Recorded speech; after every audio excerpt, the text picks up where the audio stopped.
இந்த ட்ரேட் எப்படி டீப் அடிச்சதுன்னு பார்க்கலாமா? வாங்க. நேஷன் ட்ரேட ஒரு 15 மினிட்ஸ் சார்ட் எடுத்துக்கிட்டேன். ஸோ மார்க்கெட் எனக்கு அப்படியே கன்டினியூஸா செல் ஆஃப் ஆச்சு. ஸோ மார்னிங் ஏஷியன் ஆரம்பிச்சுச்சு. ஸோ ஏஷியன்லேயும் ஒரு லோ கொடுத்து திரும்ப ஒரு கன்சாலிடேஷன் மாதிரி பாக்ஸ் மாதிரி ஆச்சு.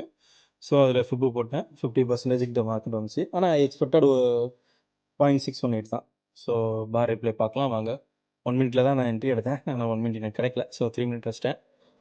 அதில் இருக்க அந்த லோ ரெட் கலர் வைக்கிறது தெரியுமா? அந்த லோ தான் என்னோட லோவை மார்க் பண்ணிட்டு ஸோ எம்எஸ்எஸ்க்காக வெயிட் பண்ணேன்.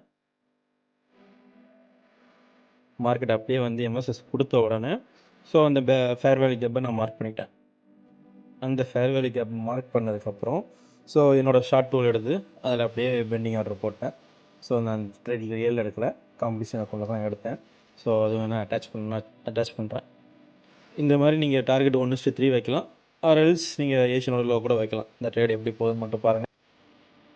க்ளீனான என்ட்ரி, க்ளீனான லண்டன் ஆரம்பிச்சோன்னா அழகாக டிபி அடித்து இன்னுமே தான் போக செஞ்சான். ஸோ இது மாதிரி அடுத்தடுத்த வீடியோ பார்க்க நம்ம பேஜை ஃபாலோ பண்ணிக்கோங்க.